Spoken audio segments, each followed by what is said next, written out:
நடிகர் விஜய் தாக்கல் பண்ணியிருக்க வேட்பு மனுவில் அவர் யார் யாருக்கெல்லாம் கடன் கொடுத்துருக்காரு அப்படின்னு பார்த்தோம்னா பல ஷாக்கிங்கான விஷயங்கள் அதில் தெரிய வருது.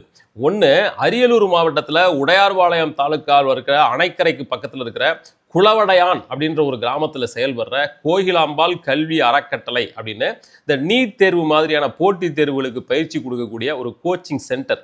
அந்த கோகிலாம்பாள் கல்வி அறக்கட்டளைக்கு விஜய் 20 கோடி ரூபாய் கடன் கொடுத்துருக்கேன் அப்படின்னு ஒரு வேட்பு மனுவில் குறிப்பிடுறார். அரியலூர் மாவட்டத்தில் உள்ளடங்கின ஒரு கிராமத்தில் இருக்கிற கோச்சிங் சென்டருக்கு விஜய் தேடி போய் எதுக்காக கடன் கொடுக்கணும்? அதுக்கும் உங்களுக்கு என்ன சம்பந்தம்? கேள்வி வருதா இல்லையா? சரி, இதெல்லாம் ஒரு பக்கம். அவர் கணக்கு காட்டியிருக்க சொத்துக்களோட விவரம் என்ன அப்படின்னு பார்த்தோம்னா, சென்னை படூரில் 1,02,108 சதுர அடிக்கு எனக்கு ஒரு வீடு இருக்குது அப்படின்னு கணக்கு காட்டியிருக்காரு.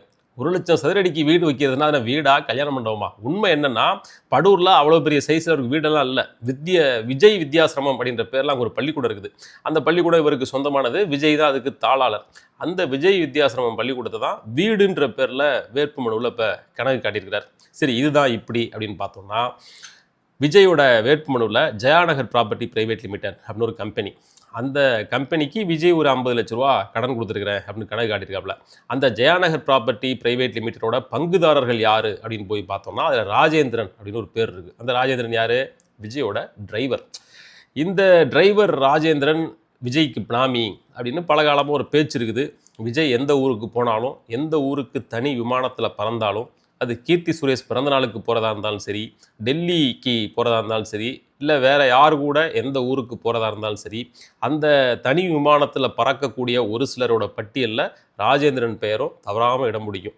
அந்த ராஜேந்திரன் தான் இப்போ விஜயோட ஒரு ப்ராப்பர்ட்டியோட பங்குதாரர் அப்படிங்கிறது அவர் தாக்கல் பண்ணியிருக்கிற வேட்புமனுவிலிருந்தே தெரிய வருது. இதை வேற யாரும் கண்டுபிடிச்சி சொல்லலை. அந்த டிரைவர் ராஜேந்திரனோட மகன் சபரிநாதன் தான் இப்போ தாவேகா சார்பில் விருகம்பாக்கம் தொகுதியோட வேட்பாளர். அந்த வேட்பாளர் அறிமுகப்படுத்துகிற நிகழ்வில் ஒரு பக்கம் அந்த டிரைவர், இன்னொரு பக்கம் அவருடைய மகன் சபரிநாதன், 2 பேரையும் விஜய் கட்டி பிடிச்சிக்கிட்டு அந்த சபரிநாதன்லாம் அப்படியே கண்ணீர் விட்டு கதறி, அவர் ஆனந்த கண்ணீரை விஜய் தொடச்சி விட்டு, அந்த மாதிரியான எமோஷனல் காட்சிகளை எல்லாம் நம்ம பார்த்தோம். ஆனால் உண்மை என்ன? அந்த டிரைவர் சாதாரண டிரைவர் மட்டும் இல்லை, அவர் விஜயோட பினாமி அப்படிங்கிறது இதிலிருந்து தெள்ளத் தெளிவாக தெரிய வருது.